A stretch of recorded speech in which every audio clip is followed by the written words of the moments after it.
Hi, hello everyone. Welcome to IHE 2020, and keeping all the safety protocols in mind, this year we've gone completely virtual. However, the beverage masterclass is still happening the way it is supposed to be. So today we will start with some beverage masterclass. We have some really beautiful looking bottles over here. Initially we will start with wines, and then we'll move to spirits and whiskeys and so on and so forth. Yeah. To initially begin with, allow me to introduce myself. I am Ankur Chawla. I have been working in the hotel space for almost 10 years plus. And after that, I quit my job, and I love my beverages always was there and would always remain. So keeping that in mind, today I will be conducting this beverage masterclass. I'm a certified sommelier. I've traveled a few countries in the world to learn and explore wines and other beverages as well. So to begin with, allow me to just sort of define the agenda for today. The basic agenda would be to demystify wines. A lot of times we try to complicate wines. A lot of times, there are some fancy words that are getting used to sort of define wines. But my agenda would be to rather demystify it or decomplicate the wines and to tell you more about the basics of the wines. After that, we'll also be talking a little more about the classification of wines, that how do you really classify different styles of wines. And then, of course, we will try to understand the grape, which is, I think, the most important thing in a wine, and the other things about the wines. And finally, last but not the least, we would be tasting a few wines as well. Yeah. So cool, to begin with, what is wine? Wine is nothing else. It is just made out of 4 different words that you can easily define. It has to be natural, grape juice, and it is fermented beverage. The fermentation of the beverage actually makes alcohol, which is what makes a final or a good quality wine. So it is nothing else but natural fermented grape juice, which is in a big way or a fancy way known as wine. The basic fermentation process happens. The sugar in the grapes gets converted into alcohol with the use of yeast, and it releases a bit of gases which sort of goes in the air. Yeah. So to basically understand the winemaking process, as they always say that you cannot have a good steak without a good meat, you need to have good quality grapes to make good quality wines. First and foremost, the harvesting of the grape happens during different seasons in different parts of the world. The grapes are harvested. The juice is taken out of that of the lot of the grapes. Usually, we try to avoid the seeds and the stems of the grape, because of which there are added oils or tannins that come into the wine. There is a bit of that which is used, but usually we try to avoid that, and we try to secrete the grape juice, which is what makes the wine. After that, the entire grape juice goes to the crushing or the pressing. Back in the days, you would have seen a lot of times, the pressing of the grapes or the juice extraction used to happen with the foot, which is basically the age-old tradition. At times, a few wineries do that for the fun part of it, but majority of it now happens through machines. Either you have the pressing method or the balloon method, which takes out the juice of the wine. Now that juice goes to the different fermenting barrels. It could be happening in big, huge stainless steel tanks, or different process and ways and means, depending completely on the winery and the style of wine that you want to make. Normally, this fermentation process takes about 5 days to 15 days, depending completely on what style of wine do you want to make.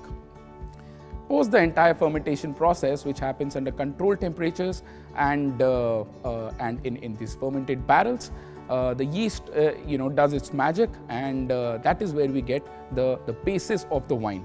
Now, basically, your wine is ready by now. However, there are a lot of these yeast particles which remain over there.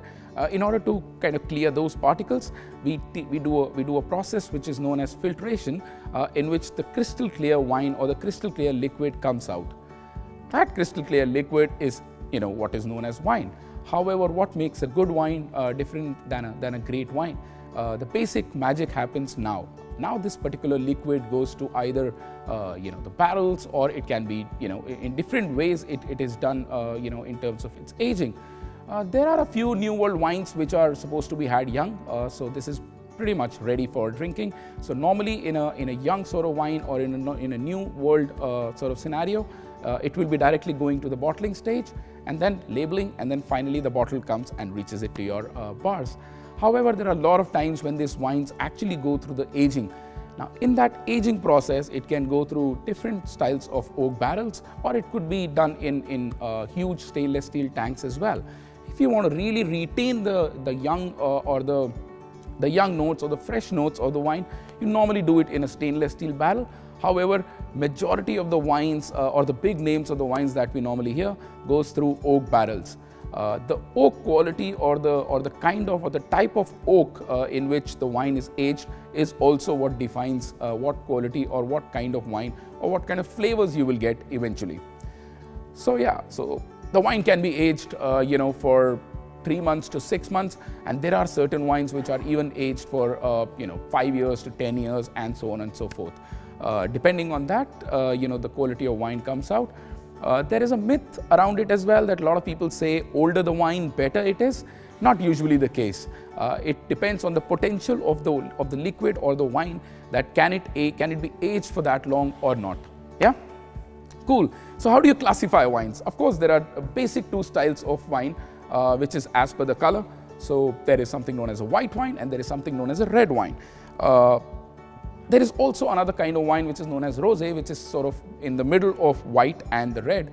Now, rosé can be made either by using the red grapes and the color or the skin exposure to the particular liquid could be for a limited amount of time, and once you get the right color, you can actually sort of take the grapes out, and the wine could be made from that, or it could be a blend between a white and a red as well. I would not suggest you to do it at home because there is a way to do it, and it's a winemaker's job, and he's learned a lot to do that as well. Cool. So basic classification could be by the color, which is red wine or rosé. The other kind of classification also happens by the nature of the wine. Is the wine more towards a drier style, or is the wine more towards the sweeter style? Normally, on a daily basis, the wines that we drink is usually on the drier style. However, there are certain wines like this one is a Chenin Blanc, which is the name of the grape. It's more towards sort of sweeter style or dry to sweet style of wines. The real sweet wines are really, really sweet. You're talking about wines like Sauternes, you're talking like, wines like Chateau d'Yquem, where the berries are really kind of shrinked almost like a raisin. And that's when, you kind of take the extraction or the juice, and then you make the sweet wines. And of course, the third and the most interesting or the most, liked sort of method or classification to differentiate 2 different wines is either it's a bubbly or it is a still wine. Again, normally when we drink these kind of wines from these directly bottles, it's called still wines. So your white, red, rosé, everything comes under the still category. However, if there is a sparkling wine, which could be either by addition of carbon dioxide or natural fermentation or natural methods being used to kind of get the carbon dioxide in the wine, that's known as sparkling wine. Sparkling wine, one of the most famous sparkling wines, or rather the most famous sparkling wine from the world, is the celebration wine, which is called Champagne. Champagne is also a region in France, and if the sparkling wine comes from that region in France, that is when we call it Champagne. Otherwise, we call it sparkling wine. So again, a beautiful saying goes by saying that every single sparkling wine is not a champagne. However, every single champagne is a sparkling wine. There are some other interesting names and methods given to sparkling wines as well. So for instance, there is beautiful sparkling wine with the name of Prosecco as a category that comes from Italy. Cavas are really, really popular, a sparkling wine sort of category, which comes from Spain. Anything that is coming from France as sparkling wine other than champagne is also called as Cremant. Yeah, but you can call them under the category of sparkling wine. So that's majority of the factors that sort of affect the classification. How about the factors that affect the quality of wine? A lot of times I get this very basic and very interesting question, that how is one wine different to the other when it comes to the quality, because you can get a wine bottle which is 500-700 rupees in India, or you can also get the bottle in the same store which is almost 1 lakh rupees a bottle, for that matter. How is one wine different than the other, and what are the kind of factors that define the quality of wine? One, as I said, majority of the factor or the most important factor that affects the quality of wine or the kind of wine that we'll be getting is the grape. As I said, there cannot be a good steak without a good meat. There cannot be a great wine coming out of a dirty grape. So you have to really be choosy when it comes to what kind of grape are you using.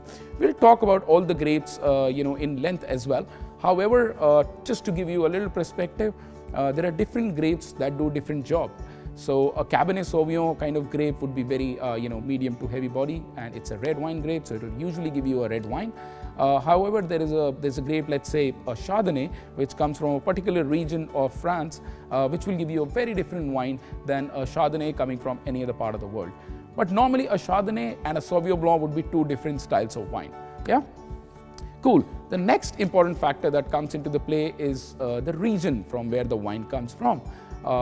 The wines usually we say that the wines in the old world are better because we have heard about them and they've been doing it from, almost 200 to 400 years plus. And there is another style of wines which is coming from the new world. As I said, the grape could be same, but the region matters a lot. That which part of the world is the wine coming from, what is the kind of climatic conditions over there, how old is the vineyard, because of which the wine also makes a lot of difference in the final product.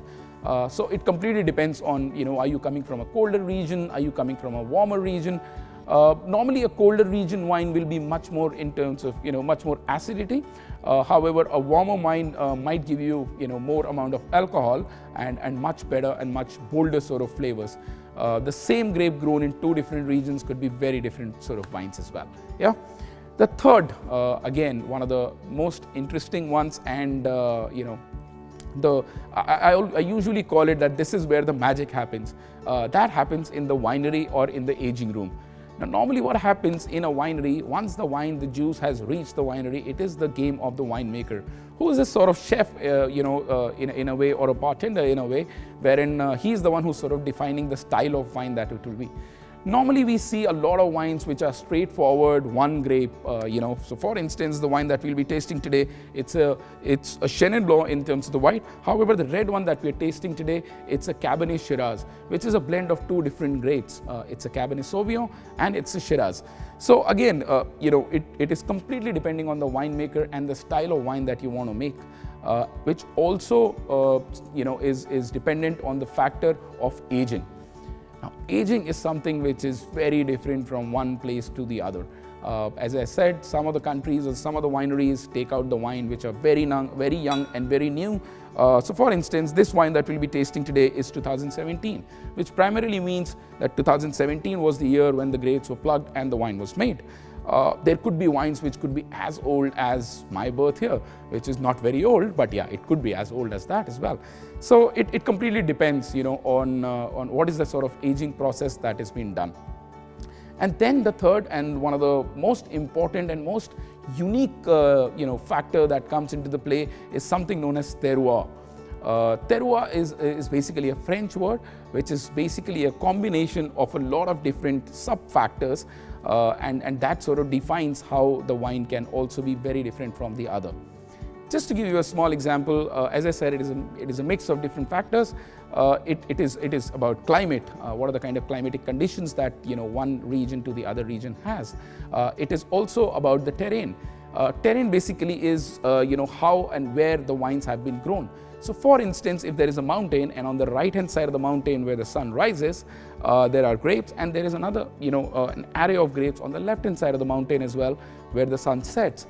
So the amount of sunlight that goes in this side of the grape versus the sunlight that goes in that side of the grape is very different.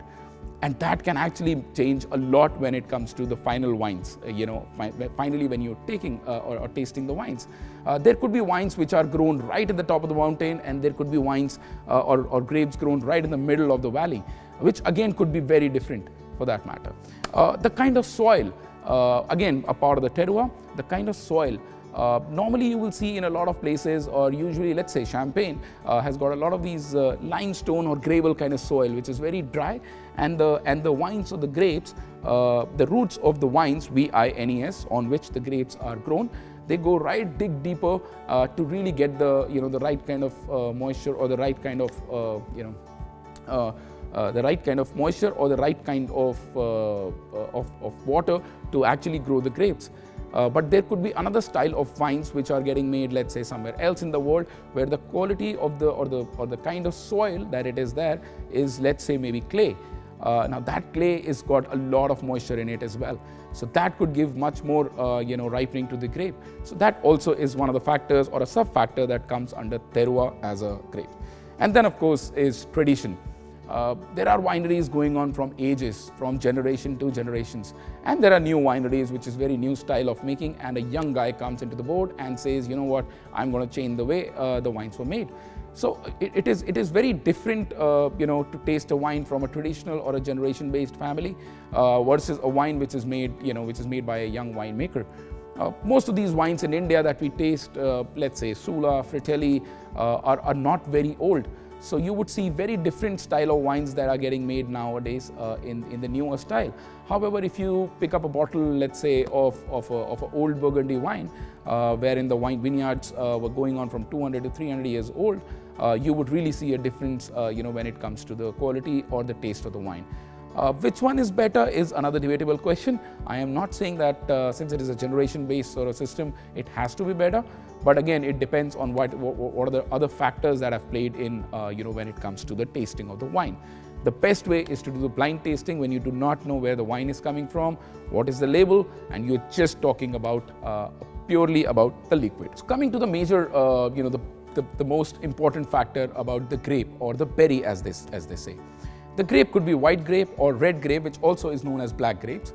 Normally, these are not the regular grapes that you eat at your houses. It is a different breed, or it's a different species of grape which is used when it comes to wines. Majorly, the berry contains a few elements, which sort of gives or offers a certain kind of thing to the wine. It is the skin which actually adds the color. It is a pigment right in the middle of skin and the pulp, which sort of adds the color, and the tannins. Tannins are also added by, as I said earlier, by the seeds inside the grape. You don't want to crush them too much because that will, get, a lot of bitterness eventually in the wine. But you still want a little bit of element of those to sort of balance out the wines. It is the pulp which is inside the grape which usually gives the liquid or the most juicy elements and the sugar levels for the wines and for the yeast to act and convert the sugar into the alcohol. And of course, there are stems, there are other things as well. But again, we were not making it very complicated, but that's good for today. In terms of grape varieties, there are a few grape varieties which are very popular both in terms of white wines and in terms of red wines. It is majorly these two varieties of grapes which make all different styles of wine. And that is the reason you will see vineyards and vineyards of grape when you go to a wine country or you travel to Napa Valley sometimes. Normally, there are certain very popular grapes that we will be talking about today. I would not get into the details, otherwise there are millions varieties of grape, and there are a lot of these indigenous grape varieties as well, which come from different part of the world. But today we'll be talking majorly about, let's say 3-4 white variety of grapes and 3-4 red variety of grapes, which are most popular or are sort of internationally grown. So firstly, to begin with, let's talk about a grape variety. Let's start with the white grape varieties, and let's start with Chardonnay. Chardonnay, we sort of pronounce it as Chardonnay, but it is written from C as the beginning. So Chardonnay is a very popular grape variety. It is grown probably around the world. Normally, some of the best Chardonnays come from France, and you have a lot of Chardonnays coming from places like India and Australia and other countries as well. I think it is one of the most planted grape variety across the world.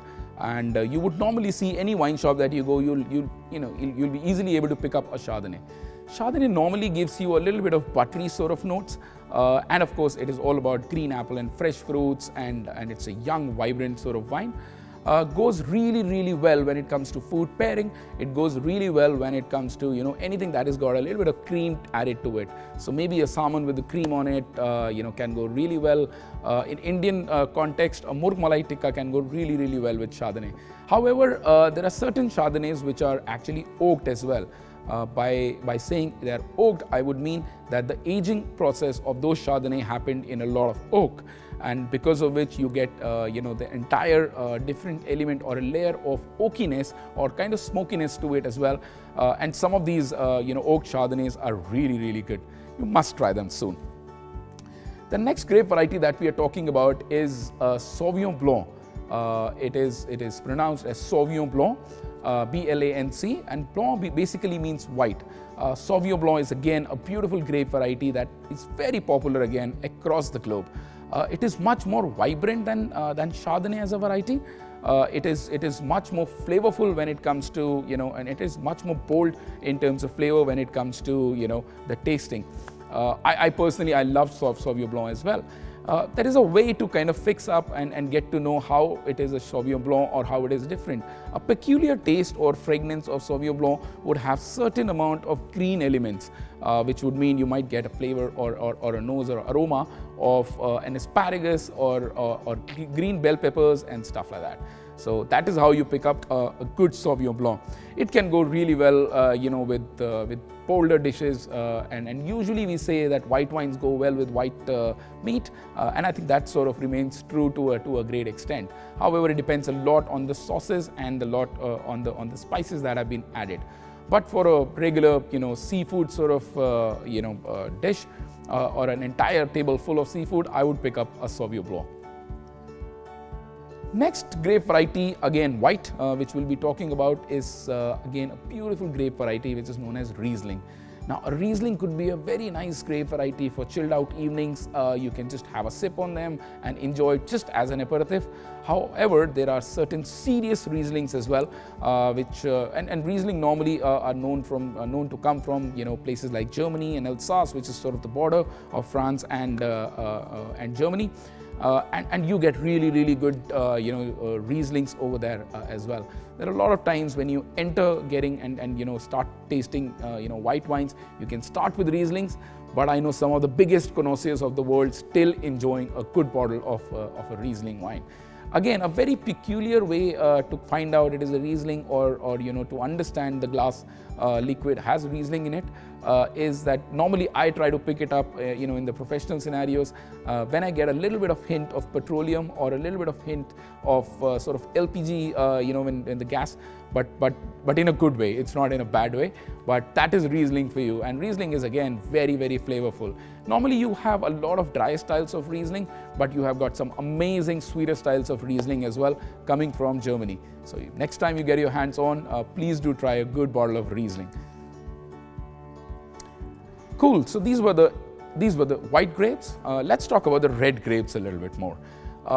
White wine is definitely made with white grapes, but white wines can also be made from the red grapes if you really take out the skin, because as I said, it is the skin which adds the color. Normally, we don't do that. Normally, it is white wines getting made with the white this thing, but there are certain examples. So for instance, I believe Fratelli is an Indian vineyard from where there is a wine with the name of Sangiovese Blanc. As I said, Blanc basically means white. Sangiovese though is a red grape, so it is a white wine made with a red grape as well. Please feel free to pick it up next time you go out. The most popular red wine grape that we talk about today is Cabernet Sauvignon. Now, Cabernet Sauvignon is, as I call, is usually the king of the red grapes, and it is again most planted grape in the world. You can find a Cabernet Sauvignon from France, Italy, Germany, to even Lebanon sort of countries. So Cabernet Sauvignon is a very interesting grape, and it is the base of a lot of these big, huge wines which are either most expensive or most aged. Cabernet Sauvignon is a very masculine sort of grape. It gives you the body from medium to heavy. It has a lot of tannins. It has got thick skin on the edge, and it's that thick skin which gives you a lot of tannins. And tannins would you can find the tannins when a wine is creating a little bit of sensation or an acidity or a little bit of puckerness on the edges, like a bite of green apple, or like the first sip of black tea. So that is where you get, that is where you understand it is a Cabernet Sauvignon, and these are heavy wines. It's beautiful. It goes really well, with heavy red meats like good lamb chops, a good steak, I think Cabernet Sauvignon is a perfect match. And as I said, it has got an amazing aging potential as well. You can age a Cabernet Sauvignon, for 1 year and you can taste it. You can also age a Cabernet Sauvignon for almost 5, 7 to 10 years for that matter, to make it a little more mellow and make it much more fun. Yeah. The next grape that I'll be talking about, again one of my favorites, is known as Syrah, or it is also called as Shiraz, as the name of the grape. Syrah or Shiraz again is very peculiar, very different than any other grape for that matter. Pretty widely grown, not as widely as a Cabernet Sauvignon, but Syrah again, the reason I like it the most is because I really feel that Syrah or Shiraz is one of those grape varieties that can go really well with the red meat curries that we have in India. It could be the dhaba style meat curry, or it could be the lal mas from Rajasthan. But Shiraz is got that peculiar, it's sort of medium body in a way. It has got very good kind of acidity to balance, the other tannins and flavors out. It also is a decently heavy in terms of tannins. Where it stands out for me is that Shiraz normally gives you those spicy notes right at the end. And I think that is where the fun of Shiraz is. You will get notes like black pepper or those sweet spices right at the end while you're finishing the wine. I'm already waiting to have a good glass of Shiraz now. But yeah, so Shiraz is that for you. Anything that has got a little more of spices or a little more towards the red meat and curries or sauces with heavy spices, that's where I would say pick up a good bottle of Shiraz and you can balance it really, really well. The third grape, and by far the best grape that I have and I love, is known as Pinot Noir. Like you have Blanc in the whites, Noir basically means black or red. So Pinot Noir is again a beautiful grape, very delicate. We normally call it in our language as the queen of red grapes, purely because it is very thin-skinned as a grape. It is a very, very difficult grape to grow. When you talk to winemakers around the globe, when you talk to people who are in the fields, growing grapes, they don't like Pinot Noir too much, purely because it is not a very easy grape to grow. As I said, the skin is very, very thin, so you could have hailstorms, you could have enough and more reasons for the entire plantation of Pinot Noir to get destroyed as well. You have to be very careful when to pick them up, when to grow them, how to grow them, how long to grow them, and so on and so forth. But since, as I said, it is known as the queen of the red wines, you love tasting them. Some of them are very delicate. If you're really entering into the world of wines and you want to try some good red wines, I would say start with the Pinot Noir. However, again, if you complete the entire spectrum, you've tasted 2,000, 5,000 grapes and different wines from the world, coming back to a glass of good old Pinot Noir is never too late. Usually a young Pinot Noir will give you a lot of these fruits and fresh sort of floral notes in a way. But some old Pinot Noirs, which again are very difficult to age, also give you some vegetal notes or some leathery sort of notes as well. Very delicate. It is usually medium to low body sort of wines, but they're really interesting, the way they have come out in a way. As I said, it is difficult to grow, so you don't find Pinot Noir plantation everywhere in the world. There are only certain places in the world where Pinot Noir grows really, really well.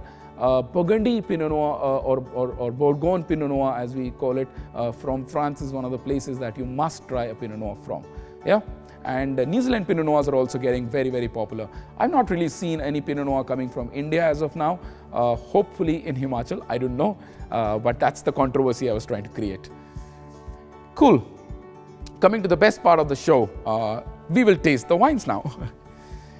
There are two glasses that I've kept right in front of me. That's a white wine glass and that's a red wine glass. What is the difference? Normally in a white wine glass, the small size of the bowl is good enough, but in a red wine, you would need usually a bigger sort of bowl.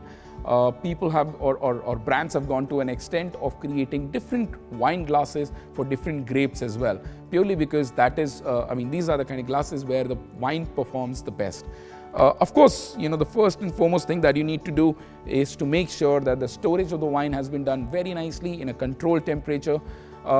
lot of times people ask me that, for a red wine, you need to enjoy it at a room temperature and white could be colder. These are the sayings which were made back in the days. And room temperature, context in Europe is very different to room temperature context, particularly sitting in India and particularly where I am right now in Delhi, where the temperatures can go in the summers to 40, 45 and the temperatures can come down in the winters to even 3 to 4 degrees as well. So a good storage temperature for wines could be anywhere between 20 to 25. You just want to keep them in a dark space so that there is no a strong light that is coming on top. Cool.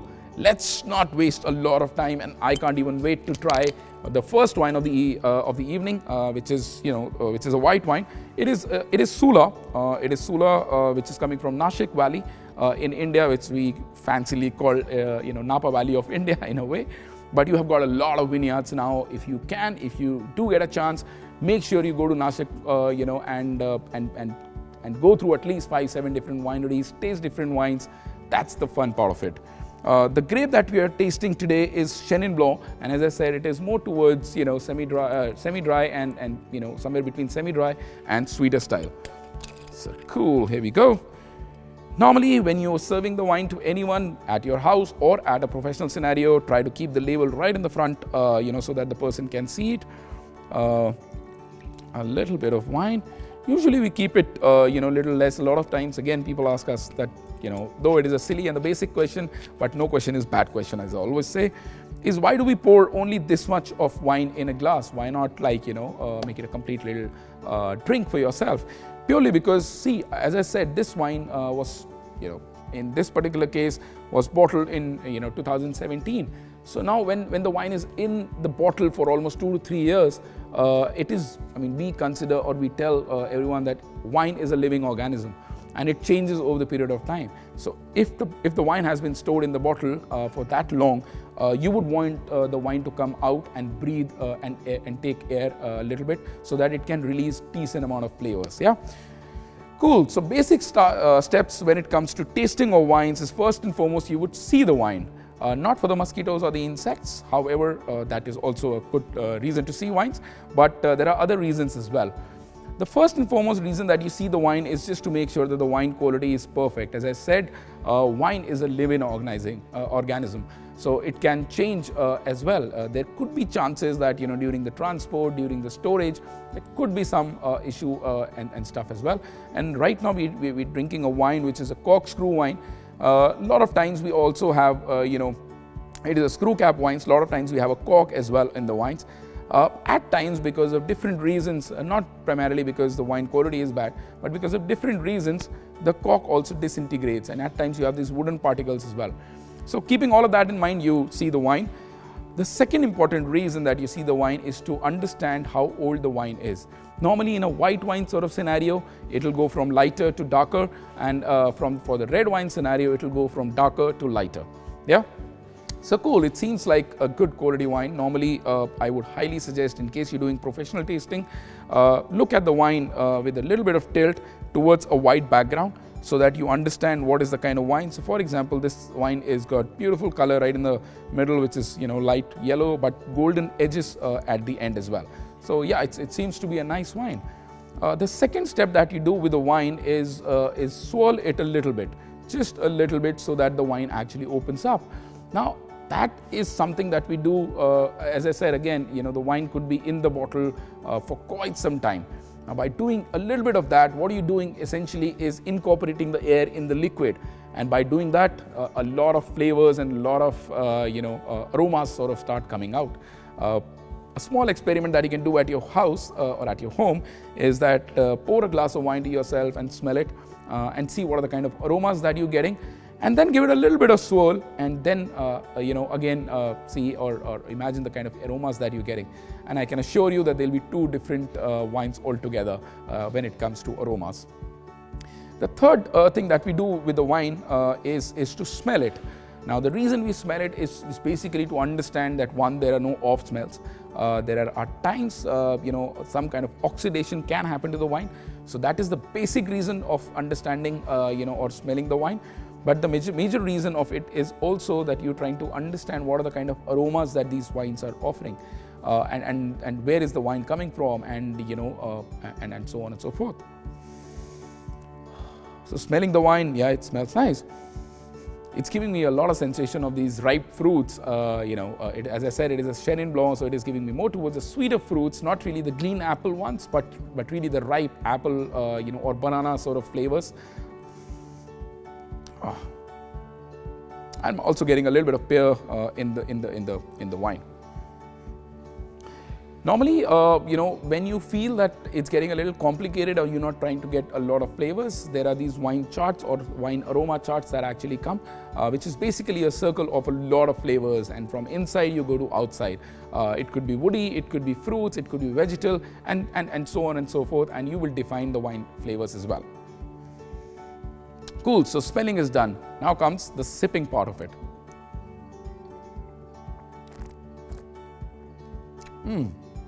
Pretty interesting.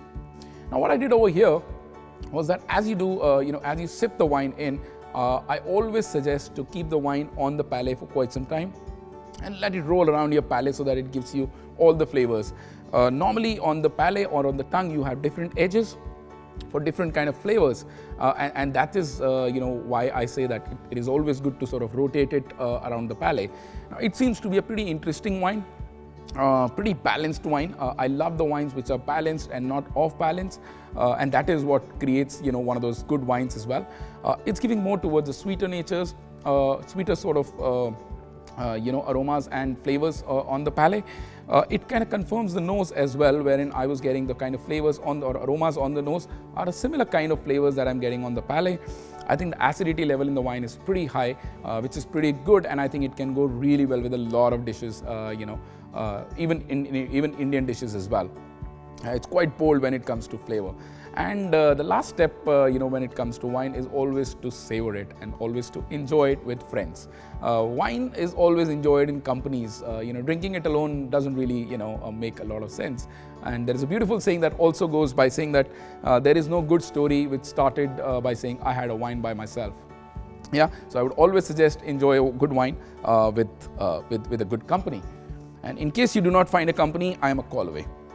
Anyways, we'll go to the next wine, which is a red wine. Again, we'll go through the same steps, but just to tell you, this is a Sula wine again, which is coming from Nashik, in India. It is a mix, it's a Cabernet Shiraz, which essentially means that it is a blend of Cabernet Sauvignon as a grape and Shiraz. Now what this kind of blends, globally in the wine trade does is that it brings the masculinity of Cabernet Sauvignon, or the flavors or bold flavors of Cabernet Sauvignon, and it balances it really well with a little bit of spiciness of Shiraz. Consider as if you're making a good dish and you're adding a little bit of spices on top. So this might be with the base of a Cabernet Sauvignon as a wine, but in terms of adding spices or adding those flavors, the winemaker has thought of adding Shiraz in the same. So that is the reason it is called as Cabernet Shiraz. Now it says 2015, which basically means the grape, of the vintage of 2015 were picked up, and those are the grapes which are making this wine. Not necessarily the aging has to be for 5 years, because this could be out in the market for quite some time as well. But what this year means is, or this vintage means, as we call it, is that the grapes of those particular year were actually picked up to make this beautiful bottle of wine. Cool, can't wait to have a Cabernet Shiraz. So let's do a little bit of pouring. I'm already in love with the color. So again, we'll just go through all the same process, which is first see. So I see it, it looks nice. Again, very, very bold color when it comes to, even the core or the edges. However, on the edges, it's going a little lighter, possibly because the wine has been, a little bit old, from almost 5 years. We'll swirl the wine a little bit so that the air can incorporate and the flavors can accentuate and come out. Let's smell the wine. Oh wow, it's pretty interesting. It's giving me a lot of jammy kind of notes, more towards the plums or the prunes for that matter. And it also has that hint of spiciness, of black pepper, cloves, and maybe a hint of green as well, which is more towards to do with asparagus or black pepper, and a hint of mint, possibly the undertones, which is sort of giving that refreshing sort of notes, in the wine as well. Let's sip the wine.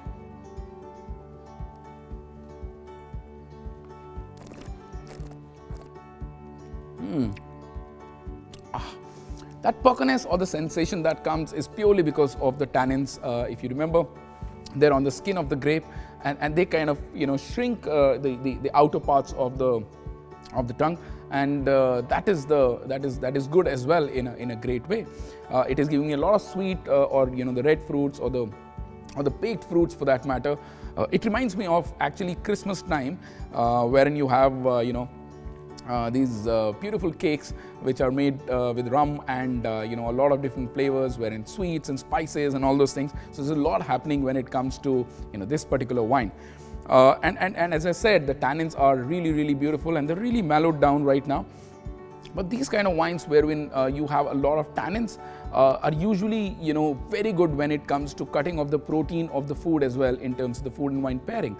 So if I'm having complex red meats, I would highly suggest to have these kind of wines with decent amount of tannins, so that it can cut down the protein, and this could be a great marriage between the food and the wine, and both of them actually helping each other to grow. So yeah, so that was nice, and I'm going to definitely keep on having it, not because I want to tease you, but yeah, I would keep on having it.